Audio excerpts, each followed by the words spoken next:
What's up, everybody, and welcome to another episode. Hit the like button, subscribe to my channel, and share the video.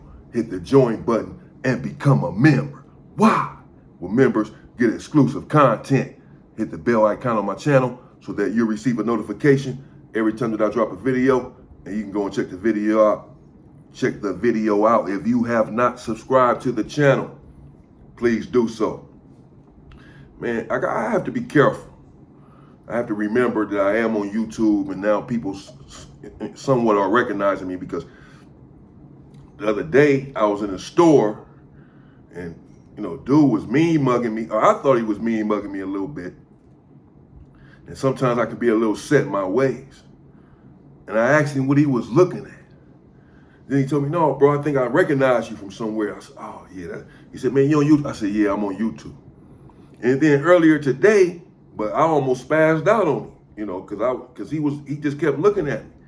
And it didn't register to me at the time that maybe he thought I was familiar to him or whatever. Earlier today, I'm walking, and a dude is on the corner, a black dude, and he says, "Oh, man, let me shake a real pimp hand. What's up, pimping?" I said, "Man, I ain't no pimp." And I left his hand right there, because I don't like pimps. And I don't like being called a pimp. I know that's really some of the black language, the black jargon, if you will, and the culture. "Oh, what's up, pimping?" You know what I'm saying? Dude's a straight pimp or whatever. But I don't like I don't like pimps. I don't never want to be referred to as a pimp, and I'm not a pimp. Because they abuse women. They denigrate, degrade, and abuse women. So I don't like them. Bottom line. And so I told him, "Man, I ain't a pimp." I left his hanging. He said, "No, don't leave me hanging, man. Don't leave me hanging, brother. I watch your channel all the time. I watch your workout video." I said, "Oh, what's up then, bro? My bad. Thank you. I appreciate your support. But I'm still not a pimp, though. I appreciate your support." He said, "Man, you are big, man. You are way bigger than I thought you would be." Well, yeah. So I just got to keep that in mind, that a couple people are recognizing me, and I can't react a certain way, But although I would still react that way if you come up to me calling me a pimp. Just say, "What's up, brother?" or whatever. We all good. Let's get into the story.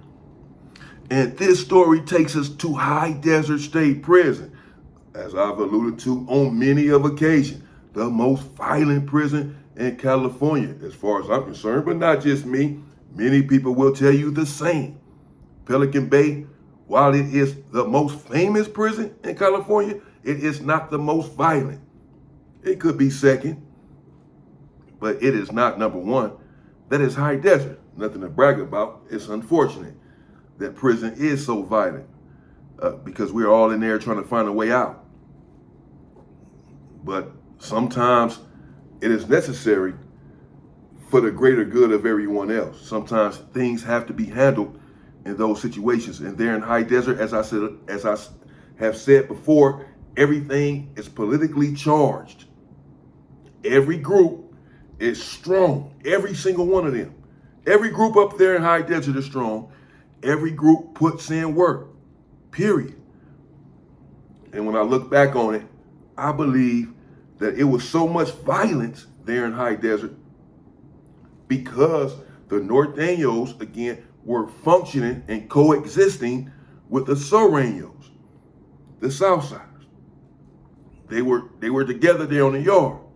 So considering that any false move could cause a clash between the two, everyone had to keep their own people in check and make sure that a Norteño did not disrespect a Southsider and vice versa.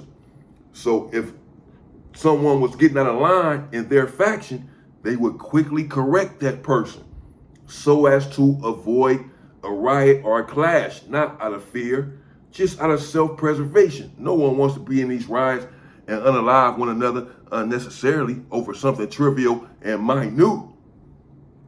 So everyone is game tight there in High Desert. Their cars are tight to make sure that whoever is in their car does not do something to bring harm to the rest of the car.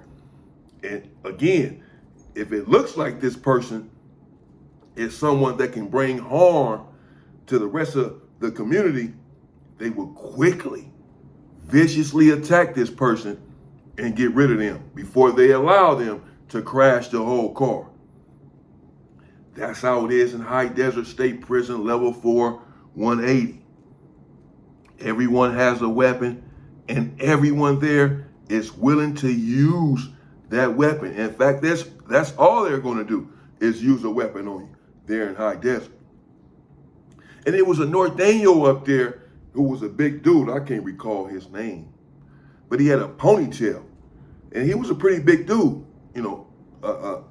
for a Hispanic, as far as his size and all that. He had girth, and you can tell immediately that he grew up around blacks. When I first was introduced to him, the way he shook my hand and talked to me, he had tattoos all over his face. He talked like he was black. You can tell that he had hung around blacks all of his life. He had said as much, that he grew up with blacks, etc. And that while he, is a Norteño, he has a lot of love for the blacks. Now, he was somewhat aggressive in his approach to some people in the yard, and apparently to some Norteños. I was in the hole with my boy Triple X. That's what we called him. Named him after Vin Diesel, because I guess after the Vin Diesel movie or something. He was short, bald head, tattoos, sort of looked like Vin Diesel. Thought he was tough, but that was my guy. We were real close in the hole. We used to talk in the vent for hours upon hours. We were in the hole together for like a year and a half, next door to one another. He was back there for this situation. And he had been back there for some time. It was 4 of them all together.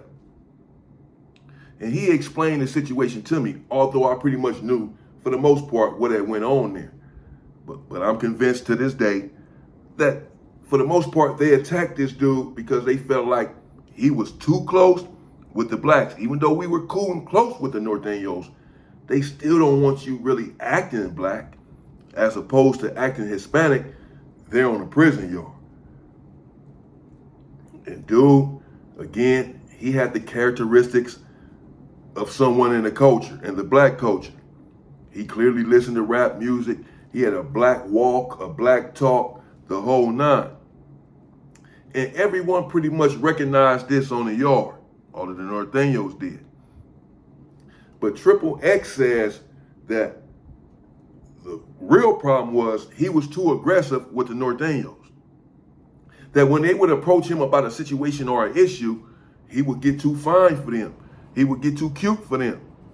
He would respond aggressively, essentially saying that he can run his own program. Now, no one is going to stand for this on a level 4 yard. No one is going to let you run your own program. But again, he was a big dude and a tall dude. Again, especially for Hispanic. I'm just saying you don't see a lot of big ones like that. I've seen some though that have size and some that's cut up.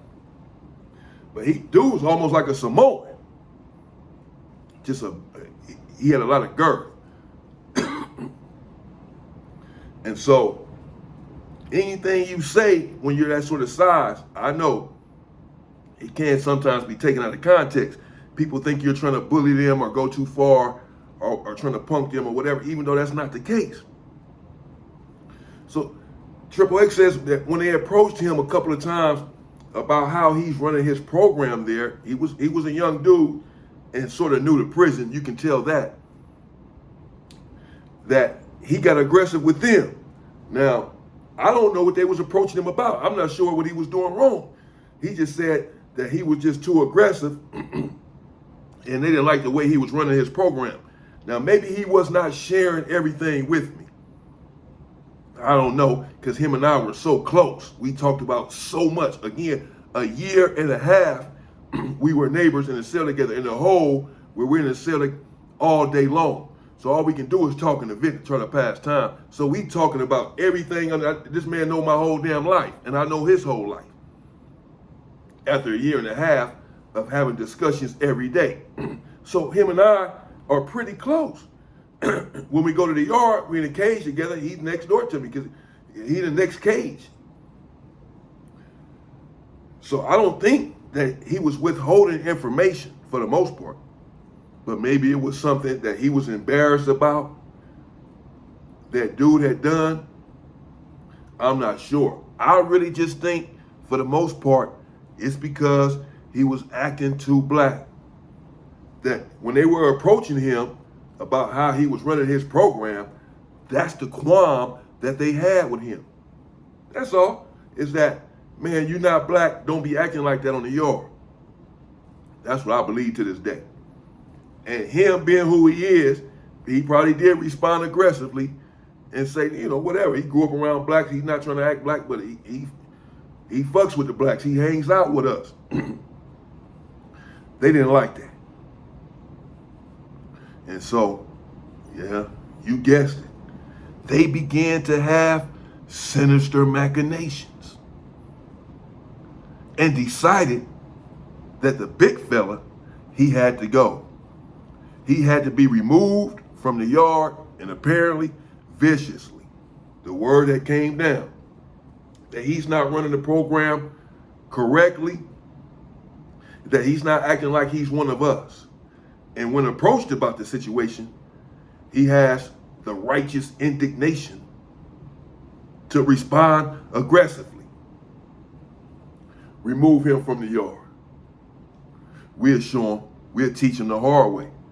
The word that came down. And once again, most people in the yard know what's going on.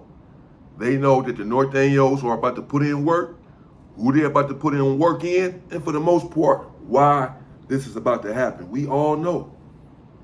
That's just how it is down in the yard. If we don't find out beforehand, we find out after the fact.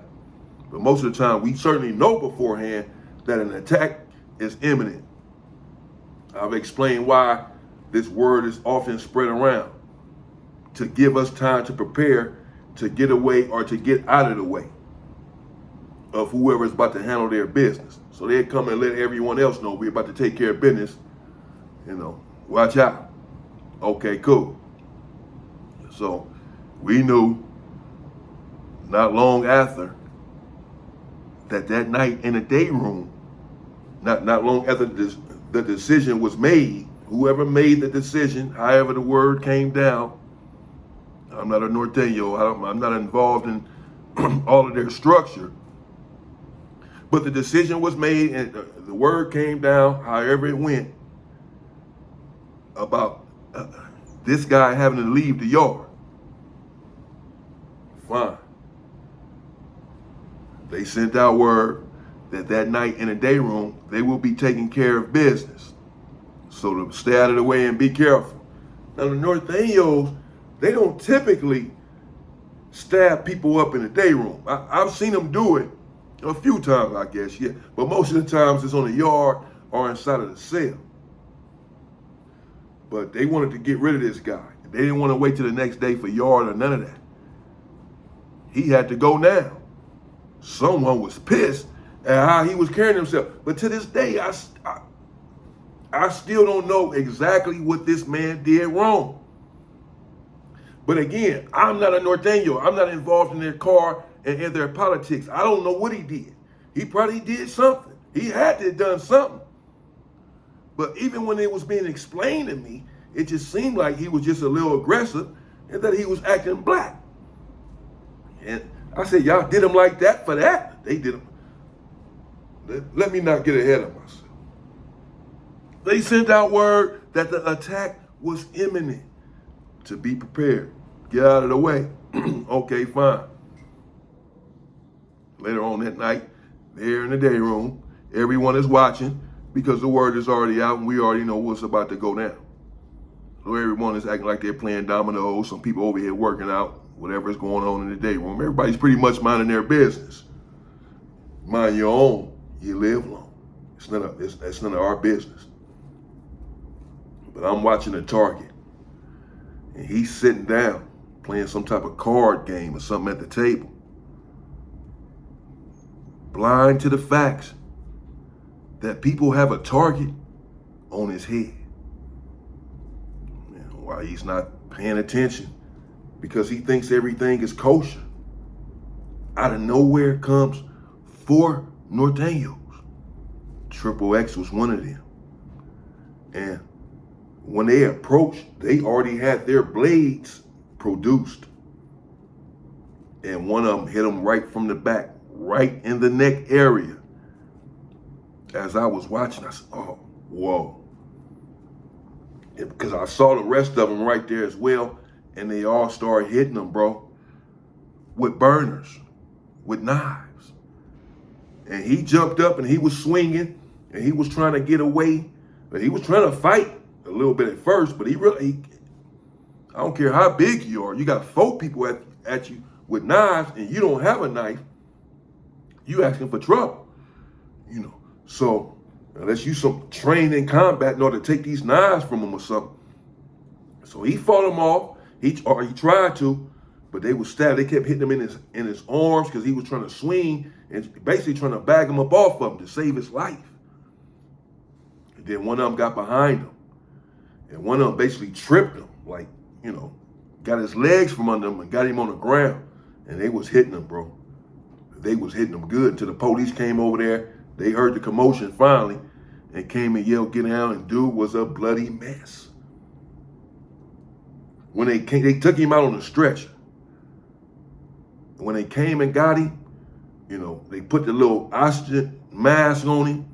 I wasn't sure that he was gonna make it. I was not sure because he was bleeding profusely. He had a shirt on, they ripped his shirt off. His shirt was full of blood. It was brutal. They were very angry. And they just cuffed it up and went to the, you know, they didn't try to hide the fact. They ain't trying to throw the knives, get away with it, nothing. They were trying to kill him. They was trying to unalive that man. He survived his wounds somehow. Someone was on his side, whoever you believe in, whoever he believes in, spared him. And he was in the hospital for some time, from my understanding. And then he was out of the hospital and he had to go to PC, protective custody. He could no longer walk the main line. He was a target.